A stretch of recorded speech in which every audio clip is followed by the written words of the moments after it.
Hello, everybody. Welcome back to another episode of Vegan Proteins Muscles by Brussels Radio. My name is Danny. And I'm Kristina. And this is episode 178. All right, everybody. Well, welcome back. You guys have heard me mention Kristina on the podcast like a million times, and now you actually get to meet her. So this is Kristina. She is not only Vegan Proteins virtual assistant who runs like everything behind the scenes. She edits all the podcasts. She edits all the YouTube videos. She keeps all of our systems running incredibly smoothly. She's also an awesome DJ and a yoga teacher with over 200 hours of training. And I think you had actually mentioned this a while back about you noticing this trend of people doing yoga in a way that yoga was not intended to be done. And after you said it, I started paying attention to it and being like, oh yeah, that is actually kind of weird and everywhere. So I don't know a ton about, I mean, I've taken yoga, I've done yoga a lot of times, but I don't know a lot about the philosophies behind yoga or what it was originally intended to be. So I figured it would be a really interesting conversation for us to have. But before we get into it, do you have anything cool going on right now? Yeah, awesome. Yeah, thanks, Danny. Thank you for having me on today. This is really cool. Lots of cool stuff going on, actually. I'm getting ready to play at a music festival in Northern California this September. So that's kind of the big thing on my calendar, a big trip and my first festival in many years. What is the festival, in case anybody listening is in that area? Oh, yeah, it's called Applecross Music and Arts Festival. It's in Wilseyville at the Blue Mountain Events Center, and it's their first year, so I'm super excited. The production looks really good. Everything seems super organized for a first year fest, so I'm really stoked about that. Awesome. And I can't remember, I think you did actually decide you were going to like make some stops on the drive out there because you're driving from Florida, right? I've been thinking about that a lot, and it might end up being fly there. I'm trying to decide if I want to maybe rent a camper van for the weekend or if I'm going to be able to fit my tent in a suitcase. I'd really love to have my trailer there with me because I like having my own personal space and just knowing where all my stuff is at. I like arriving all set up, but it's a really long drive from Florida. I'm in Tampa, so even getting out of Florida is a long drive. Yep. Giacomo and I, when we moved back east, so we lived in Portland, Oregon, when we moved out there, we drove from Massachusetts straight across the upper United States to Portland, Oregon. But when we came home, we decided to go basically all the way down the West Coast, across the South to Florida, and then back up so we could see the other states. And it took us we stopped in lots of places, but it took us like 2 weeks just to get through that. Just the drive straight across was 5 days. So that's got to be a long drive. But yeah, I'm very excited that you're getting to do this. Hopefully we'll get some good footage of you actually doing it. Yes, that is high up on the priority list. The other day, Kristina made us a new intro to our YouTube videos, which is awesome. But I was like, oh, we should put some cool clips of me and Giacomo competing in there. And then I realized we didn't have any, almost zero video clips of us competing. And when I told Kristina, she was like, oh yeah, that's like every show I've ever done. Yep. It's crazy how the media is different. And then, the videos you do have, you look at them and you're like, what is this? What did I record? It's crazy. I actually just made a reel to celebrate my 10 years of having dreadlocks. I've had the same hairstyle for 10 years now. And I'd say 90% of the videos in that reel are from the last year and a half. Right. Because you look back and first of all, we used to when we'd get a new phone, it used to be just okay, all my pictures and videos are on the old phone. So I have to keep this phone because it has all the stuff on it. And then you would lose all of it eventually. So yeah, everybody only has stuff from the last couple of years, I think. It's crazy, but I wonder what it's going to be like in the future, years to come, just with our kids growing up, photographed and videoed, and that exists on the internet for many people. Yeah, I wonder about that actually all the time. There are already kids this is a totally different topic, but it's what I'm interested in. There are already kids who were like raised on family vlogging channels, kind of like their Wow. whole childhood was made public, all their milestones, embarrassing stuff. And now they're like becoming adults and they're realizing like how messed up that was. And some of them are like suing their parents, not just for the fact that they didn't Oh. consent to that, but also all the money the parents made off of Mm. basically exploiting their children. It's Wow. fascinating stuff. So, Yeah. anyway, on that note, so first tell me a little bit about, because I actually don't know, like, how did you get into even wanting to become a yoga teacher in the first place? Yeah. So when I began my yoga teacher training, I was teaching group fitness classes full time. That was my job. So wake up at an ungodly hour, work out 4, sometimes 5 times a day, and do all the different formats, mix my music for the classes. And I was at a nice club in Chicago that had a nice yoga studio. So of course I was also taking classes. I'd taken yoga on and off for many years, but I wasn't really interested in in teaching or truly embodying the practice until my late 20s. And it was just from taking classes that, it began to feel natural. Like this is the progression. A lot of fitness instructors will eventually start teaching yoga because it's just really taxing on the body to work out 20 times a week. You can't do that for more than a few years before you start to really feel it. Yeah, that I mean, that I cannot imagine. I teach classes only on the cruise, which is just 1 week, and it is exhausting. And you're not even doing the whole class because some of it you're demoing and walking around and checking people, and it's still really exhausting. So I could see how people might kind of move over into yoga after a while of doing that. But so you started in like a gym setting, like a classic gym setting. Yeah, some of the places that I was teaching at were like big box gyms.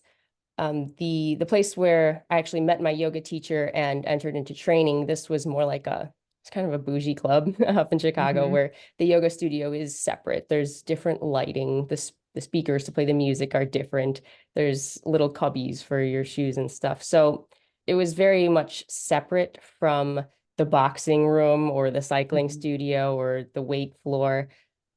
But it was a lot of the same people moving between the Mm-hmm. classes. I would always recognize people from my cycling classes or my bar classes in the yoga studio.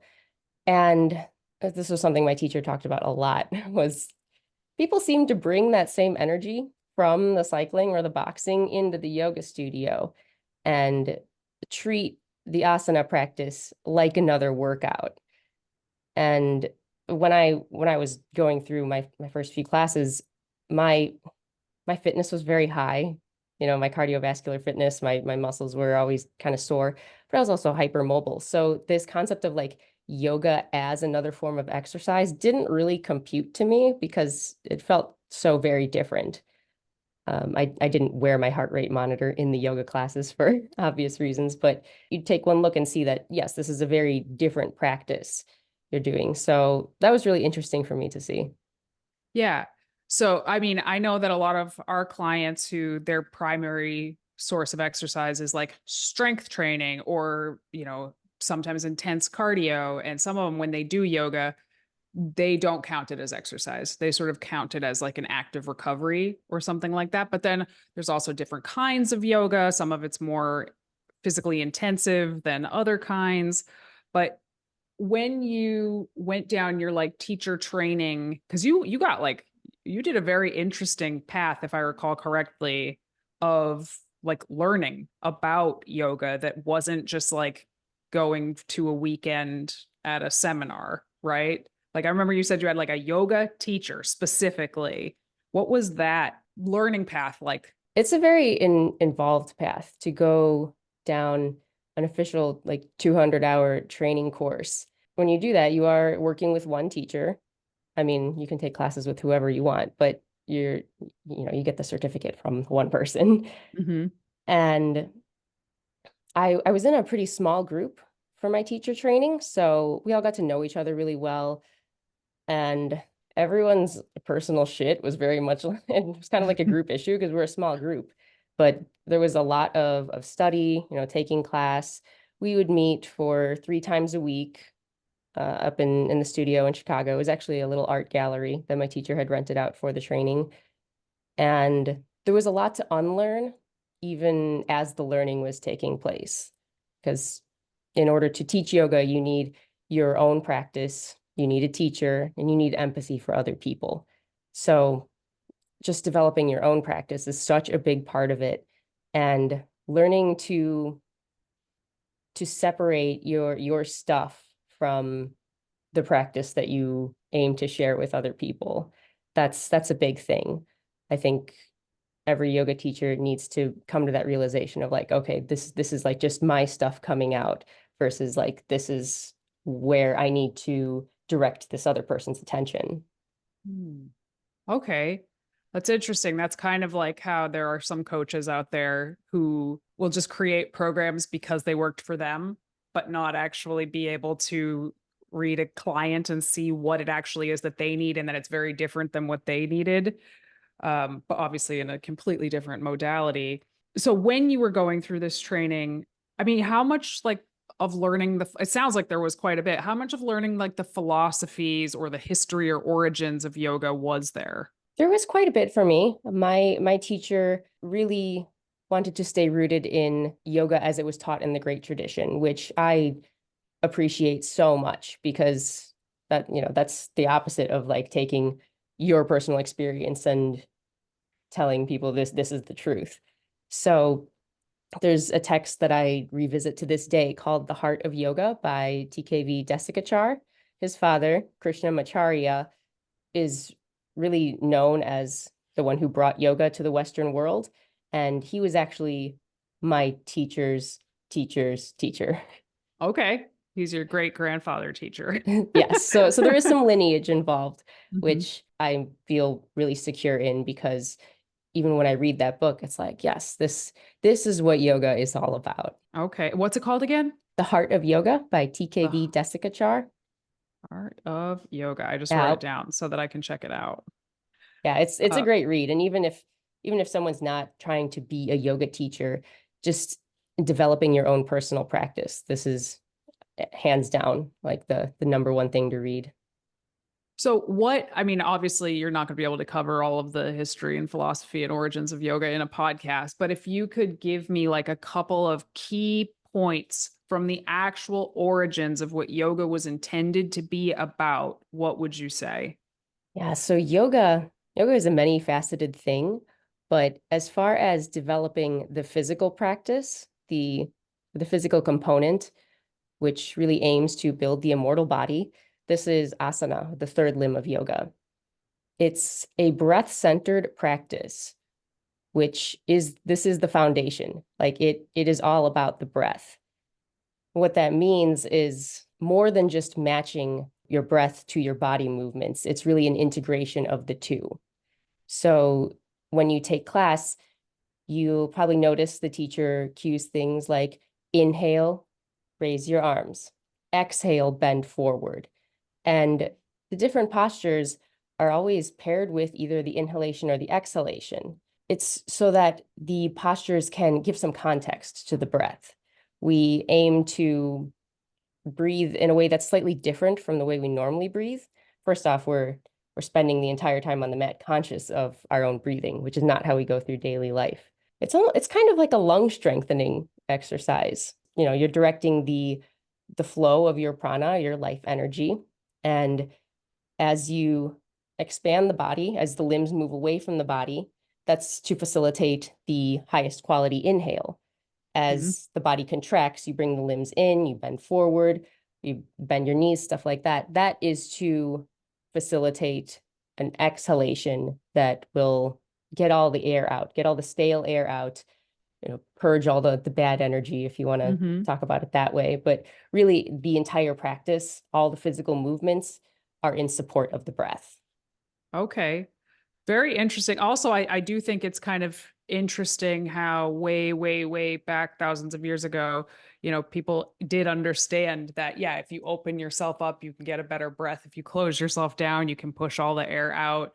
Um, I always think it's interesting when I think about how people with like no science, no tools, no this, no that, were able to figure certain things out. I always find that fascinating. So, okay, it's a practice in support of the breath. So, I guess why? Like, why did people start doing this initially? Why? Why do people practice yoga? I did take Well, one college class. I took one yoga class in college and I thought it was just going to be like an exercise class and it wasn't. It was half like half actually practicing yoga, the other half kind of learning about it. And all I remember was that it was supposed to be like a preparation for meditation. Does that mm, sound right? Am I remembering that absolutely. correctly? Okay. hmm Yeah, the purpose of an asana practice is to prepare the body for seated meditation.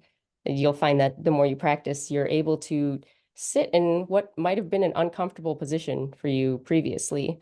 I could totally see Yeah. that. I've Yeah. never thought, I mean, I remember the teacher saying it and I was like, okay, like, but now that I'm thinking about that feeling at the beginning of a yoga class, imperfect though it may be, which we'll get to, versus how I'm feeling at the end of a yoga class, I am not one who tolerates meditation very well. I don't sit still easily. I have a really hard time focusing on anything for a long time, let alone my breath. But I think I could definitely do it for longer after, an hour, 45 minutes of the movement and the breathing. So I guess now that I'm thinking about it, 15 years later, it makes more sense. Totally. My teacher would often say, you cannot will yourself to meditate. You can only create the conditions for meditation to occur naturally. Mhm. That sounds right. That sounds like it makes hmm sense to me. I get that. But talking about I don't think we need to go too far into the history of yoga, but I think people listening probably get the gist that it is very different the way culturally we view it now versus how maybe it was intended. And I want to hear, just before we get into like some really strange stuff, like just regular yoga classes. Like if I go to a gym and they have a yoga class on Saturday morning at 9 o'clock, like I think they're pleasant. I enjoy them quite a bit. But I feel like you can kind of tell when someone is treating the yoga class, like when a teacher is treating the yoga class as just a modality to get people to move versus someone who's treating it as a practice. hmm Have you experienced that? Absolutely. And I think it varies depending on where you're taking class. If it's a big box gym that has a lot of those fitness classes, then the teacher might kind of cater to that crowd. Sometimes they're even encouraged to do so. I mean, I remember at some studios, they would tell me like, hey, Kristina, like the people who come here, they want their yoga, but they also want to sweat. And Right. it's hard when yoga is commodified in such a way. Is there anything to that? So I've heard this, I've seen this in classes. Like my favorite kind of yoga is like roll around on the floor on pillows kind of Mhm. yoga very slowly. I mean, I like the other stuff too, but I feel like I get the most out of that. But I've heard people leave a yoga class and just be like, that was so easy. That wasn't even challenging. We didn't even do this or that. And I even then, even not knowing very much about it, I remember thinking like, I don't think that's the point. Like, I don't think yoga is supposed to be some big calorie burner. Like, that's not what it was intended for, I guess. And maybe there's some Right. benefit to it, but in your training, in your learning about this historically, was there a benefit to kind of having more quote unquote intense yoga versus more kind of chill, relaxed yoga? I don't see the benefit in practicing that way because for me, yoga is about it's about clearing the avidya or confusion. The avidya is a term that means incorrect comprehension in life. Basically, the way that your iPhone camera will get smudged and dirty, if you were to look through that and take pictures or take video, it's going to be blurry. You're not going to see the world as it's meant to be seen. So really the yoga practice is meant to kind of clear that off the lens. And I think that's hard to do if you are treating it like a fitness practice. And I think, at least in my world, and I'm sure there's studios out there that are actually treating it as a true yoga practice, but I think in my world with the folks, the circles that I run in, I think a lot of people that do yoga are treating it as a fitness practice and getting competitive with it. We'll get to that in a second. But yeah, so I guess I totally get what you're saying. Do you think there's like a person who kind of, what did you say? Avidia? Is that what it's called? Avidya is the term. Avidia.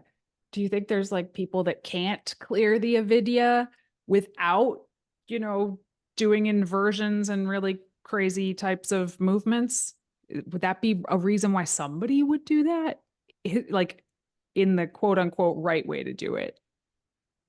At this point in my life, I think I see those people with a little bit more compassion because everyone needs a vantage point or a starting point or just some way to get the energy moving. And for some people, that might take a vigorous exercise routine, or Mhm. it might take an adult tantrum, if you will. Mhm. I guess some people can just get on the mat and start their sun salutation A, and then, oh, look, the lens is cleared. For some, they might need to kind of shake it up a little bit. So I think, really we just need to differentiate between what is the mechanism by which we start and then what is the path we're actually taking. Mhm. Interesting. I'm actually thinking about like, okay, what is it like when I go to the gym to do like strength training exercises? Okay, so I'm moving my body. I have to have the breath aligned properly with whatever it is I'm doing to get the most out of it. And a lot of times we do go to the gym, yes, to exercise and it's good for our muscles and all of that, but also a lot of people go just because they need to clear their head. And that's what people will Mhm. say. Like, I got to go clear my head. I got to go to the gym. So it's just interesting. Just so I guess I can see how people would just fall into this like, oh, well, it's exercise and it helps me clear my head. And exercise helps me clear my head. Like I can see Mhm. how people got there. And like I said, those really kind of tough classes where you're just like, you do not stop moving the whole time, they're fun. Like I enjoy them. Um, but uh, I don't know. I don't know where I'm going with that. Uh, so what would you say? When did you start teaching It was or taking it even? yeah, so I began my teacher training right after I got home from my first Burning Man in 2019. Great Go time to figure. start. Yes, perfect. And my teacher training concluded 1 week before the COVID pandemic shut everything down in Chicago. It, Okay. So I was gonna say, like, what sort of changes have you seen since it started? But I imagine probably a ton because COVID changed everything. yeah, it was pretty wild. I started teaching and subbing classes a little bit before I got my certificate because I mean Hmm. people needed subs for their classes and uh, I I had embodied the practice by then. So I was able to kind of work with people in a group setting. And then after everything got shut down, there was the big Zoom boom where everyone could just teach online, which was great. It was a way for everybody to stay connected and stay into it. And I took a lot of classes during the pandemic myself.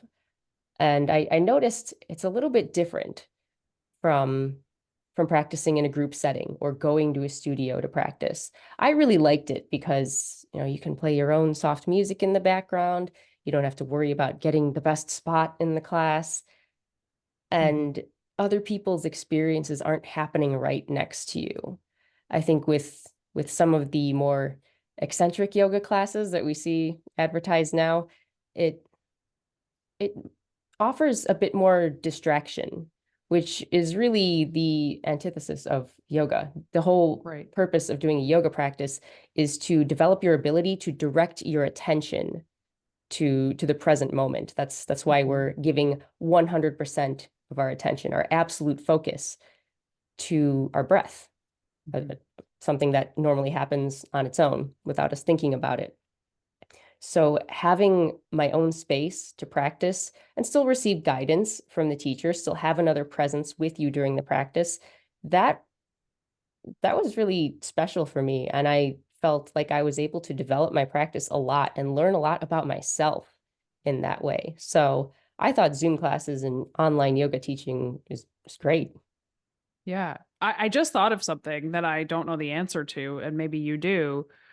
You said, like, this guy was your teacher's teacher's teacher. Way back then, when people were teaching yoga, were they teaching it to something like a class, or were they teaching it to an individual so that they could improve or fine tune their own individual practice? Yoga in the great tradition was taught one-on-one. Okay, that's what I thought. So when did classes start to even become a thing? I don't know. Yeah, Yoga classes, yeah, no idea. it's wild. And honestly, a lot of my deepest development came from working with my teacher one-on-one.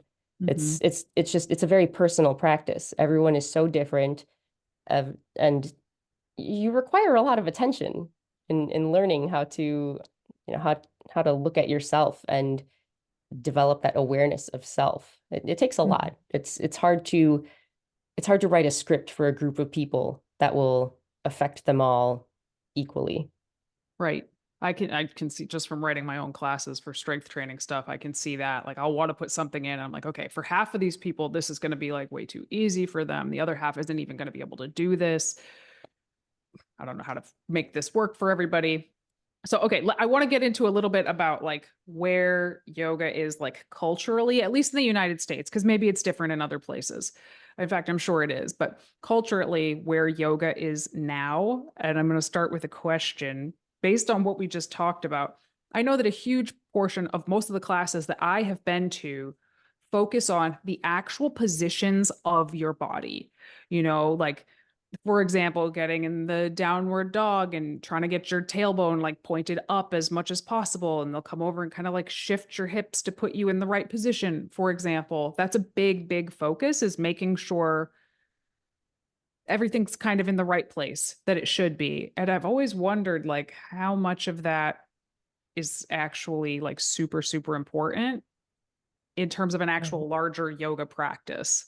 I think, and I know I'm not the only one who thinks this, there's a bit of an overemphasis on alignment in Western yoga, whereas I like to put the focus on the angles because you can make a number of shapes with a certain amount of lines, but really it's the angles that define what those shapes are. And if you consider the breath as the most important part of the practice, your body creates these angles to facilitate the highest quality of breath. So I like to think of it almost like a pinball machine. Like your breath is the little ball going through the pinball machine, Mm. and you use those little levers to kind of create the angles through which the ball travels. Right. That's kind of what's happening in the yoga practice. So I don't think as much about like the shapes. And I think to give directional cues, like get your tailbone as high as possible, that's going to be wildly misinterpreted by half of the group of people because it all depends on the distance between your hands and your feet. And is there a bend in your knees? Are your arms holding up your body the right way? There's so many like variables that, Right. yeah, having that emphasis on alignment can kind of make things difficult. I imagine it also highly depends on people's mobility. I Mhm. mean, some people just physically cannot make certain shapes, period. Um, let alone doing it without pain. And you tell me, are you supposed to be feeling pain during yoga? No, no, no, no. I think if you have arrived at a point of feeling pain, then that's your body telling you something is wrong. And to ignore that signal from your body has immediately taken you off the path of yoga. Right. Right. So, I mean, there's like jokes, right? There's literally jokes out there about, people going to a yoga class for the first time and trying to twist themselves into a pretzel and hurting themselves. And I don't know. I just think it's kind of like a sad state of things. But going back to what I was saying about like people leaving a class and being like, oh, that wasn't hard enough. I didn't sweat enough, which actually I have questions about hot yoga also. Mhm. I have questions. Yep. But I have often, as somebody who is also like hypermobile, I just always have been, I didn't do anything special to achieve it. That's just how my body is made.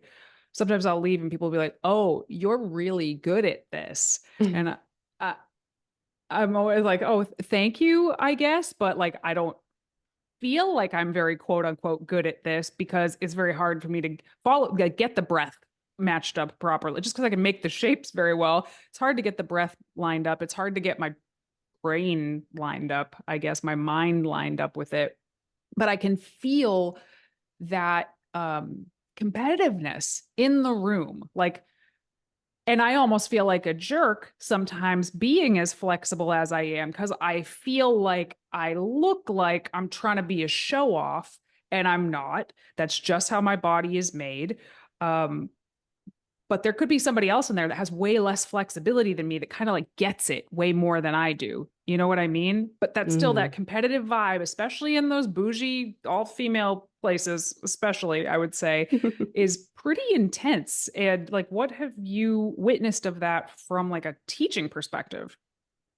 It is really intense, and I've always found that challenging. I mean, even in other modalities like teaching bar classes, it's tough because I grew up in competitive artistic gymnastics, so my body does things that are not normal, and I have always kind of felt that, how do I say it?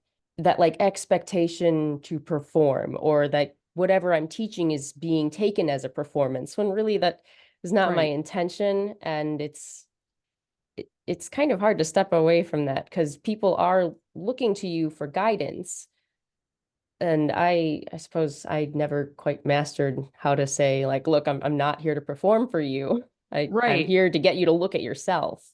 Yeah, it's very, very interesting. It also makes me think about how people, I mean, this happens across all kinds of sports, but like they're also expecting a certain look from Mhm. you. Oh yeah. And what I mean, like I've had teachers come in that are maybe like more heavy set. They're not super lean, they're not super svelte and cut, but they're excellent yoga teachers. Like I can get so much out of their class. Um, but I have heard other people say things like, oh, well, they don't look that fit or they don't look like they'd be so good at yoga. And again, you see this across everything, but I just think it's kind of like such a messed up thing that, yeah, there's like a whole vibe, look, performance piece that people expect from the teachers and also like of themselves. Like that's what they're trying to achieve is to get to a place like that that is very external versus what I thought the point was supposed to be was much more internal with some external benefits. Oh yeah. Yeah, one of the first things I noticed when I started taking class with my teacher was, hey, this guy's wearing jeans. Is that allowed? And he did get talked to by management. But sometimes I would teach in my jean shorts too. And I was like, wow, this is actually really liberating Mm-hmm. because, we are kind of expected to look a certain way and to act a certain way. And it's funny because now yoga is being commodified in a way where like that, like defying that is the thing. Like, oh, Right. we're not gonna present it like a, a typical yoga class. Mm-hmm. But there is definitely a bit of societal pressure to look and act a certain way. Um, by no means improved from the world of social media. Okay, so I did actually want to ask about social media because I know how much it's influenced absolutely everything about the fitness industry in general, bodybuilding, influencers, the way people look. But I absolutely 1,000,000% have seen like, I guess what I would just call like yoga influencers or something that just post like they're very impressive. They're very visually impressive yoga flows that they post to the internet. I just want to hear your thoughts on that, period. Full stop. Oh, yeah, social media is, I mean, you and I have talked about this. It is kind of the devil, but it's also unavoidable. And it seems like that is kind of the lens through which people view things on the internet. I mean, it's kind of the same with DJing. Um, Hmm. the reason I'm there in front of you with control of the music is not so I can flip my hair in front of the camera and look super cool. It's to give you an experience, to take you on a Mhm. journey, to show you the time of your life. But that's really hard to illustrate in a 90-second reel or a Mhm. stunning, well-lit photograph. So, yeah, I mean, I wouldn't demonize people who are showing off their beautiful asana on social media. I wouldn't discredit them. I can see why people will scoff at that or say like that isn't yoga. And Mhm. I mean, it's not, to put a picture of your lotus handstand on Instagram, that itself is not yoga. But how can you put yoga on Instagram? Right. So it's really Right. just the projection. Like, where is the line between yoga and just acrobats, Yeah. The acrobatics? breath. Yeah. Yeah, It's I guess yeah, that would be your it, huh? attention on the breath. Yeah. Mhm. That's always what it comes back to. It's where you put your attention that defines whether you are practicing yoga or just doing acrobatics. Okay. Do you feel like the more prevalence of that type of stuff on social media has discouraged other people from feeling comfortable enough to go to a yoga class? Like, it scares them away? I definitely see potential for that. If somebody doesn't really know what yoga is all about, if somebody is trying to change their sedentary lifestyle by beginning a movement practice and they start scrolling and start to think, "Oh, well, that's what I'm gonna be asked to do if I show up in that class." They're not gonna go to that class. They're not Mhm. gonna get a yoga mat. They're not even going to get to the point where you can start to, like, reflect on yourself and find out, like, "Why am I actually beginning this practice?" So, yeah, I would not want to go down that path. That would be very discouraging. Yeah. I mean, I think it would be very, I mean, I've done that with other things, not yoga, but I've Mhm. seen other types of sports or just classes even that have nothing to do with fitness whatsoever and been like, I kind of want to learn this, and then seeing something and be like, in the privacy of my own home, far away from everything else, because I'm just like, I don't want Yes. to, I can't do that in front of other people. Mhm. Um, but I guess for all of this, like, kind of shit talking that we're doing about this idea of like competitively or aggressively doing yoga, I mean, I do actually think there's benefits to there being as many yoga classes as there are, even if they are being done just as exercise. I think even if you're kind of doing it imperfectly or maybe with like a different intention than was originally intended for yoga, I still think you're going to reap benefits from it.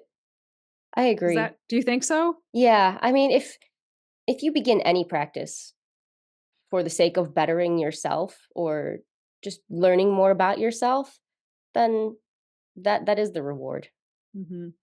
I mean, I'm thinking of why people that I know have started yoga. One, they wanted to recover better from Mm, their strength training, or people wanted to work on their mobility or flexibility.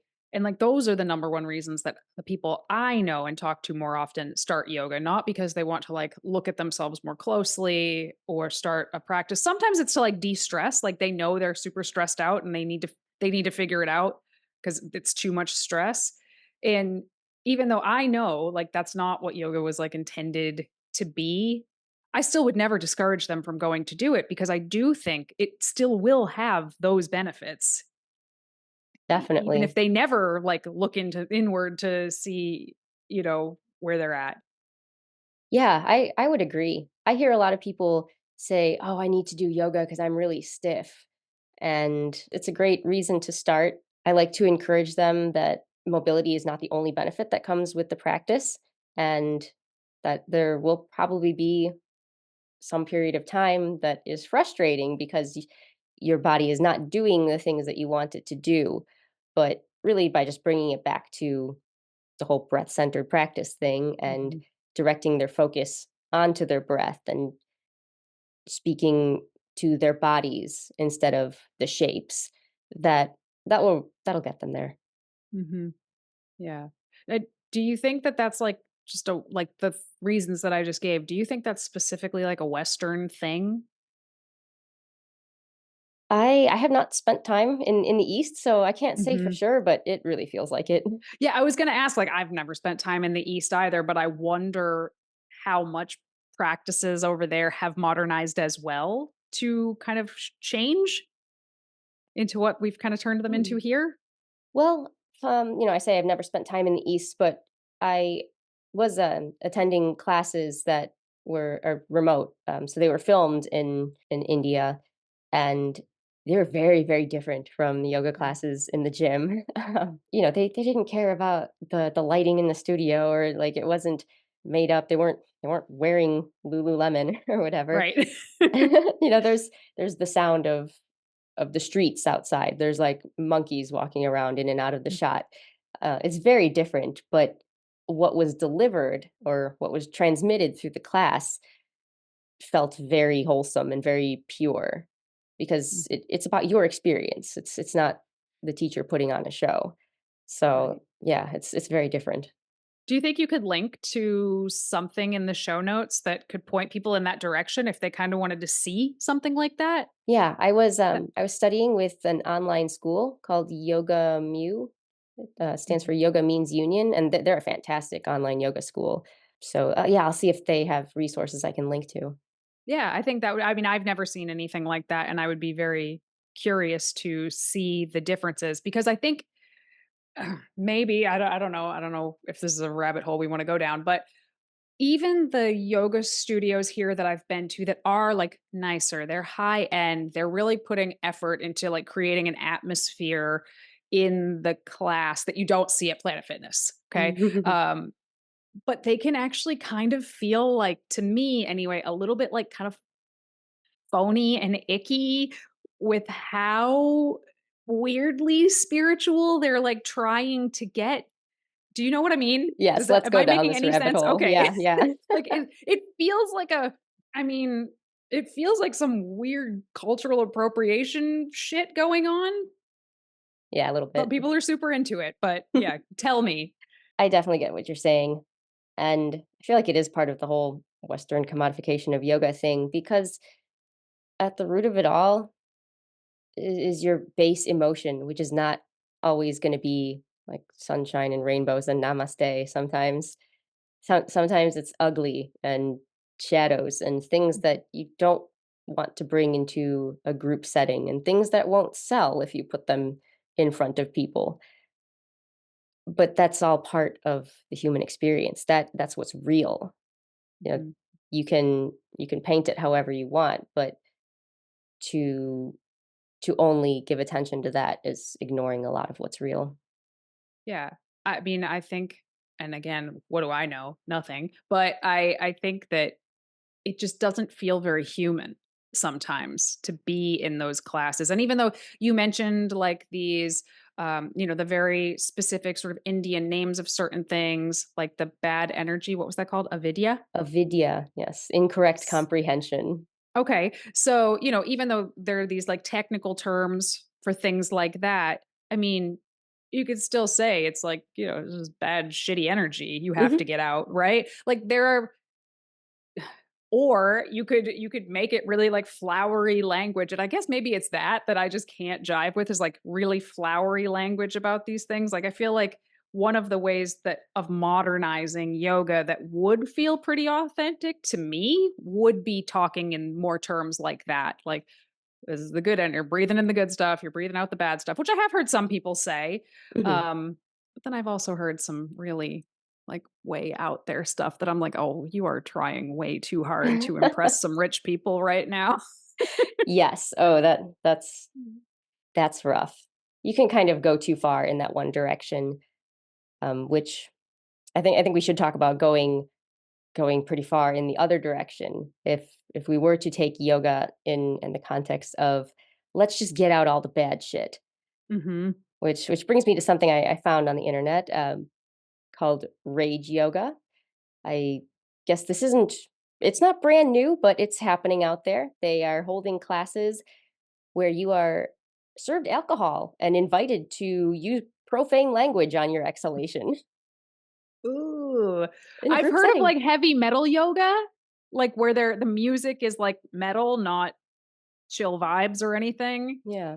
That sounds like maybe it could be. I've also heard of goat yoga, where you're doing yoga and there's goats and like baby goats in the room. Who can be upset about that? That sounds like a wonderful time. But I have not heard of this one where you're drinking and swearing. It's yeah, apparently it's not for everybody. I cannot say it'd be for me. I don't drink a whole lot, and Right. yeah, I get it, and I I could see why it'd be appealing to some people, but I would be hesitant to encourage that to anybody, just because you're in a group setting. So whatever you bring to the mat, everyone around you is bringing their own unique stuff, mhm, and if everybody is cursing out loud and drinking beer, then on some level your experience is going to be outside of yourself.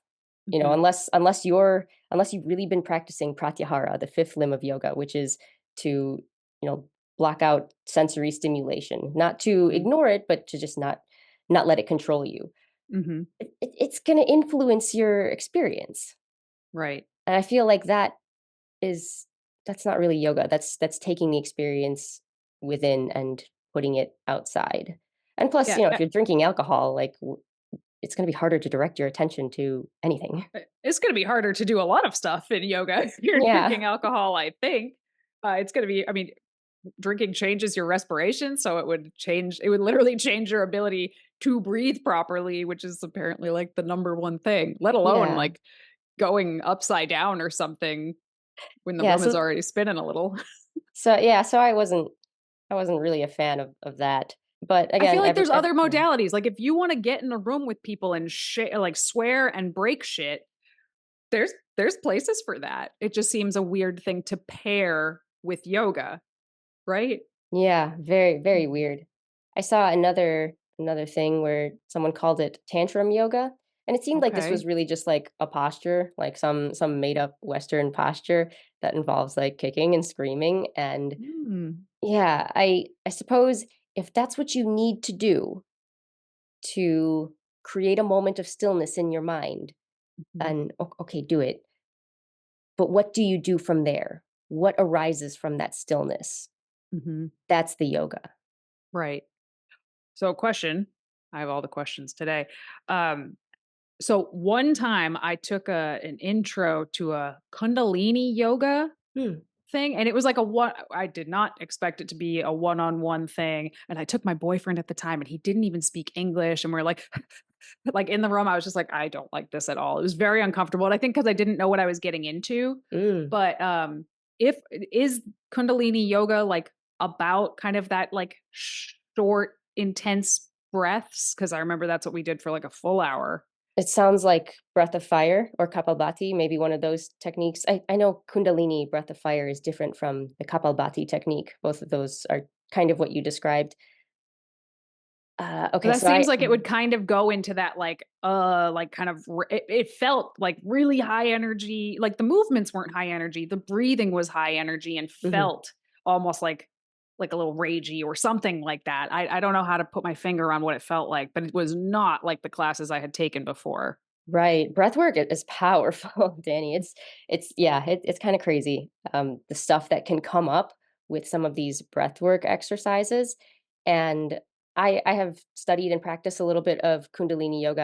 I'm very interested in it. I do feel a bit of like there's something I haven't accomplished yet Hmm.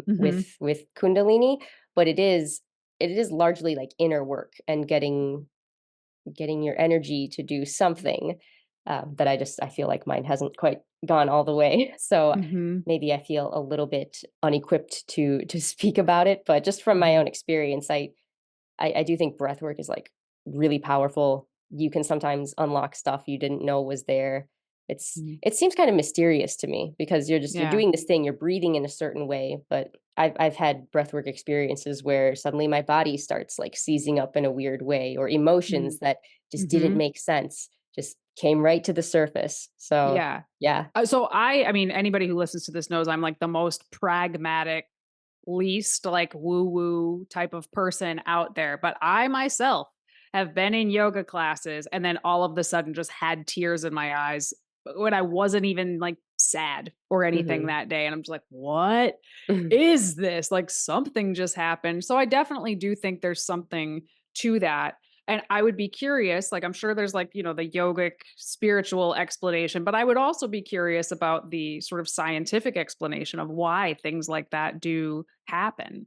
Um, but yeah, that Kundalini, maybe if I had known what I was walking into, I would have had a different experience, but I did not. And it was that was that day with that was not for me. But maybe now I'd be more interested in just seeing what it is actually about. So yeah, that was just a little side question there. Yeah, yeah, So I my Kundalini teacher would say, some people are not ready for this mhm, energy to rise. And for some people, if it happens in an unusual way, like they fall on their tailbone and whoop, there it goes, then mhm, that changes their life in a way that they weren't ready for. mhm, And yeah, I'm very curious about it.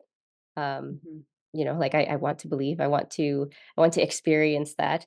I also have kind of a pragmatic view like you, where it's mhm, like, are you sure? Does it really work that way? Like, can we yeah, really store our feelings in our hips? But then, mhm, you experience something like that, and halfway through pigeon pose, I'm crying for no reason. It's like, well, okay, something right. happened. Yeah. Yeah, and I don't know anything about storing feelings in specific body parts, which I have heard before, but there is a fantastic book out there. It's really heavy, it's really dark, but it's called The Body Keeps the Score, and Mm, it is literally it is just the science about how certain traumas, especially in childhood, will change your trajectory for the rest of your life. It's actually pretty depressing if you've ever experienced anything like that. But, hmm. it talks about the rates of different illnesses and injuries and stuff that pop up until they are like properly dealt with. And The Body Keeps the Score is a pretty fantastic name of a book as well. Yeah. But I think I had a subscription to the app that gives you book summaries mhm, just like read to you, and that was one. I used to use this app to help me fall asleep. For whatever reason, if I was scrolling or watching something, I'll be up all night. But if I put on a book summary, I'm out like a light bulb. So I can't I can't actively recall anything from that book summary, but apparently it's going to be stored in my body. So yeah.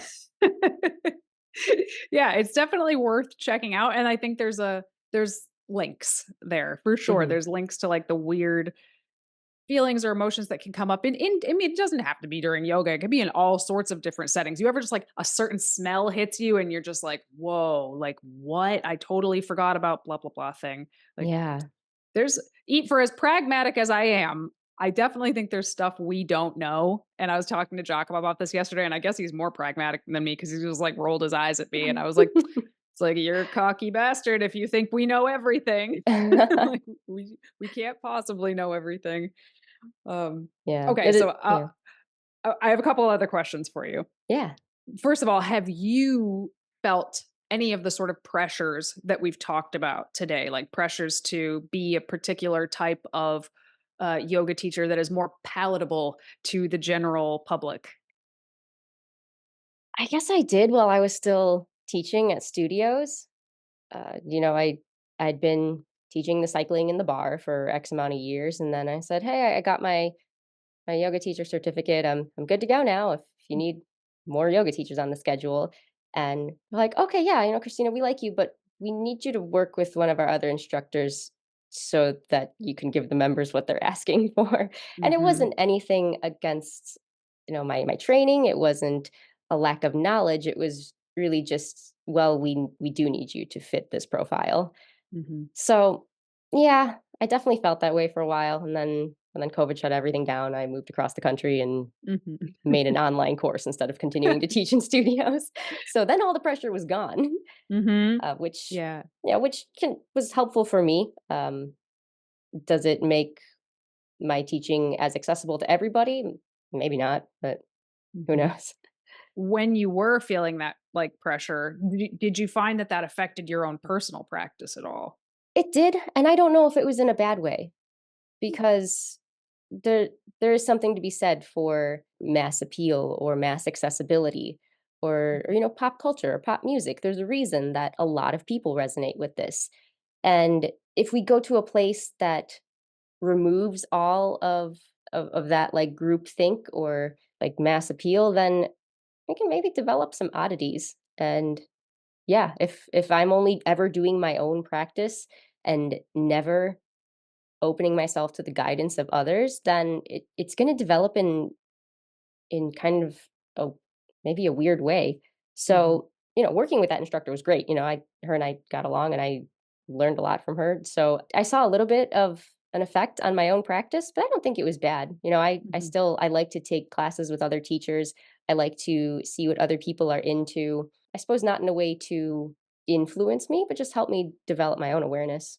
Mhm. That kind of leads into my next question. Like, we've talked about quite a few things like, oh, well, this technically isn't yoga. This technically is not what yoga was intended to be. But do you feel like there's any things that sort of as a society, like we've changed that were beneficial? Or like, when is it when do you feel like, "Oh, this is a good thing that we changed this?" Like, for example, like, I mean, I would say the accessibility of doing yoga, it's freaking everywhere. You go to YouTube and Hmm. look it up and do it for free, and I mean, you couldn't do something like that when I was a teenager, I know that, Right. but, like, are there any other things that we've done kind of to yoga that you think were actually a good thing? I think so. I mean, it's hard for me to believe that, the Western culture could just destroy this practice and just Mhm. forget about all the benefits. I feel like on some level we might change things around. But yeah, I think making it more accessible and maybe just using some of our own language, it can be Mhm. helpful. If that's what gets people on the mat and gets them to look at themselves, then it's helpful. I think as long as people are getting the benefits from the practice, then it's going to evolve. Naturally, it's going to change. That's kind of just how people are. I think maybe we should start looking at it as more of a one-on-one thing and making it more of like a personal journey than it is like a group experience. But at the same time, there's a lot of other aspects of life that are becoming a strictly personal journey, or you don't get that group experience. So maybe it's helpful to get that experience somewhere else. Yeah. From your perspective, do you think it's better to, like, learn all the rules before you start to break them? Or do you think it's okay to kind of, like, almost sort of make it up as you go a little bit? Well, I think usually it's beneficial to learn the rules before you start breaking them because that's going to put you on probably the straightest path to where you want to go. Yeah, I think to kind of learn as you go, it's not to say you won't get there, but you might make a lot of weird turns and go through a lot of places that don't benefit you along the Like you way. said, you had to unlearn a lot at the Mhm. beginning, right? Yeah. Interesting. Yeah, I think this is all really interesting stuff because I think for our community, for the vegan proteins community, yoga is kind of like an add-on to something that most of the people in our community do. Like they strength train, they do cardio, and also they do yoga, but it's kind of like a bit of a side thought to their fitness routine. And I Mm. think that yeah, it has the potential to be a lot more than that. And if anybody's listening to this and you're just doing yoga for like flexibility specifically, there are better ways to train your flexibility Oh, yeah. than to do yoga. Not saying you shouldn't do yoga, but I'm just saying there's better ways to become more mobile or more flexible than that. Okay, my very last question, because I forgot to ask it earlier. Hot yoga. Thoughts on hot yoga in general? Oh, I know there's a lot of, culture around that Hmm. and, a lot of drama around that. Yeah. Screw Yeah. that Bikram guy. I'll say it. I Yeah, Everything I've seen seriously. about Bikram is he's horrible. So, Yeah. but there's a lot of studios that are hot yoga but aren't Bikram yoga. Right. It's been a while since I've taken a class that was, marketed as hot yoga, and I live in South Central Florida, so I feel like every yoga practice is hot yoga because I practice in the morning out in my screen porch where it is hot, it is humid, and even by like 8:30 in the morning, it's Mhm. yeah, it's like a sauna. I don't like the idea of going to a studio to practice where everyone else has been dripping sweat on the shared mats and oh, if there's carpet in there, gosh, I don't know. I So Bikram studios have to be carpeted. Gross. Yes. Just Disgusting. yeah. And it's the same, I think, either 17 or 34. I can't remember. It's the same 17 or 34 poses every time. And there's a script, and the teacher has to stick to the script. And it's a weird script at that. I vividly remember, and I thought it was just one teacher. And then I took another class and they said the exact same thing. And I was like, what the Ooh. hell? It was something like fold yourself in half like a ham sandwich. I'll never forget it. Fold Oh, yourself in half like a ham sandwich. And I was like, what does that even why? mean? But Yeah. I Oh, just that's didn't know if there was any like history specifically to doing yoga in a really hot room, or what the original intentionality of that was. Was it to like kind of push through the discomfort of being super hot? Was it literally to sweat your brains out because you think you would like sweat bad stuff out? I don't know. hmm. I don't know the answer. I am not educated enough to give an answer to that. I guess I'm gonna I look it would up. yeah, I would yeah, I'd imagine that part of it is the whole pratyahara or, exclusion of sensory input, and then maybe some of it is meant to be purifying, like sweating out toxins. But that's yeah, that's about as far as I can speculate. Because that's another thing. People tend to do hot yoga because they think it's like more hardcore, Hmm. and they sweat their brains out, so they definitely feel like worked. They feel Mhm. like they worked out, and that's just what I've noticed in my interactions with people. I've only done it a few times because I signed up for like a 1 week free trial, and it turned out that's how I learned about Bikram yoga. I had no idea. That was a rabbit hole. If anybody's interested in going down that, there's quite a few documentaries about it. I was gonna say, I don't like to feel like I've just been worked after my yoga practice. I wanna feel, like, clear-headed and energized. So that's kind of Yeah. what's shaped my practice over the years is, like, I don't want it to feel like a workout. If I wanna work out, I'm gonna work out. But after a yoga practice, I want to step off the mat ready for the rest of my life. Mhm. Well, Yeah. that actually, I don't know if you wanna talk about this, so if you wanna cut this out, you can. But I know we briefly talked about, like, how the most practices end in shavasana. Mhm. All classes I've ever been to end in shavasana, and I know that every time I get up from that, like, I'm sleepy. Like, we just lied down for 5 minutes after, moving for an hour, and now I'm sleepy. And it's not a bad feeling, but it's not always necessarily what I want to be feeling at the end of yoga. So when I ask, like, "Should you learn the rules before you break them?" For example, ending not in shavasana. Tell me your thoughts on that. Yes.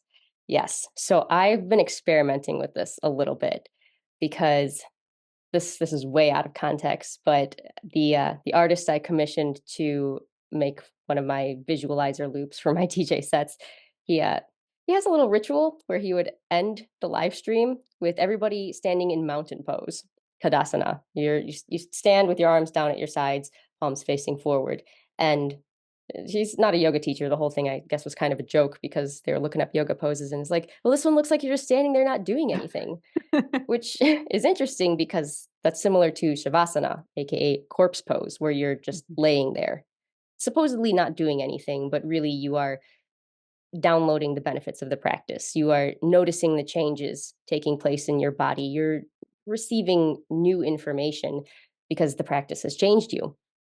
But if you lay down for 5 minutes, sometimes 10 minutes is what's suggested in yoga classes. By the time you get up, yeah, it's like sleepy and tired and kind of It's always slow they and darken the sluggish. lights too. Yeah. Mm. And that's not always what you want, especially if you practice first thing in the morning. It really, takes a long time to get the day going after that. So I thought I'd do a little experiment. And sometimes at the end of my practice, I would end in mountain pose. And I noticed I felt very different. I felt kind of charged and ready to get on with my day. Like motivated is the word I would use, ready to go, productive. And that got me thinking. It got me sort of questioning everything that I'd learned. And so I did that for a few, maybe a few days. And then if I was practicing later at night, maybe I wouldn't take it to mountain pose, but I would end in a seated meditation instead of corpse pose. Just thinking like, man, why would we end every single practice in corpse pose for Mhm. this like energizing thing we're doing to like know ourselves? And then I went back to ending in shavasana. And I was having a different experience with that too. And I noticed that the sleepiness seems to occur if I have a very long shavasana Mm. or if I have a disengaged shavasana. So if I'm laying there in corpse pose, I want to bring my attention to the physical sensations in my body. So I'm not moving, but something is moving within me. Yeah. After a yoga practice, after an extended period of time with absolute focus on my breath, moving my body to support my breath, you lay down and your body's still, but something's It's like happening humming. inside. Yeah. Yeah. Mhm. So to keep my attention on that and then move into my seated meditation or move on with my day, that was more like invigorating. That kind of it brought me to a different place by the end of the yoga practice. But I noticed if I'm tired, if I'm in a mood, or if I'm just like not into it and I get to shavasana, if I just like flop down and lay there, then whether it's 30 seconds, 2 minutes, 5 minutes, when I get up, I don't feel that great. So it's Mhm. really taking that absolute focus all the way through to the end of shavasana when you get up and go about to participate in your life, which is still part of the yoga practice. Mhm. It's really about maintaining and developing that which you've been developing through the entire practice, which is your breath. Right. So interesting. And I think about it like the yoga practice should flow into whatever, it's flow, right? It should flow Mhm. into whatever you have next to do, right? Like if you have to like go to work or go do something really challenging right after yoga, maybe shavasana doesn't make the most sense. That doesn't flow very well, right? That's like Right. dead stop into very fast motion. I don't know. Uh, but I mean, I think that would be a good example of like how something as ancient as yoga could be modernized in a way that makes sense and could be beneficial without losing sight of what it was originally intended to be, Mhm. because in their ancient times they did not live the kinds of lives that we live now, where it's like Right. much more fast paced. So it makes sense that something like that would have to change but still keep that intention, I guess. Totally. And there is a concept called vinyasa krama, which really means like logical course of action that suggests that the postures leading up to shavasana would also be less intense and Mhm. relaxing and with less dynamic movement. So, yeah, it's really all about how you want to direct your practice. So, I suppose if you're going to do your yoga practice and then you have to commute to work, then if you're not going to end in a lengthy shavasana, your last couple postures will probably involve a bit less movement. Maybe you spend more time in the pose, but yeah, maybe it's not just laying there in a way that's going to prepare you for sleep. Yeah.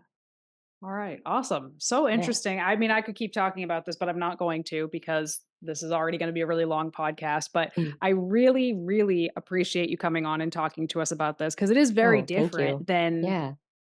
what we normally talk about, but it is relevant to a lot of our audience. And y'all are stressed out as hell. So you guys could benefit from this. Yes, it really works. Yoga works. Yeah, and I didn't wanna be the one to, like, I wouldn't know enough to explain any of this stuff. Like, I kinda got the gist, like, I kind of understood it from a very zoomed out perspective, but I think all of this detail is really, really helpful. Um, and I'm also very excited to have you on this side of the podcast for the first time Yes. ever. Did you Oh, like my it? pleasure. It was so fun. Yeah, this I get it now. Yeah, I could do this all the Mhm. time. Yeah, it's a blast. As long as you have somebody interesting to talk to, Giacomo, it's a blast. So, um, all right, cool. Well, I'm gonna wrap us up. So, Yes, thank okay, you here so we much for go. having me. We really really appreciate everything you do for vegan protein. So everybody go follow her stuff. All right. And if you're in California, go check out if you're in Northern California, I should say, go check out the music festival.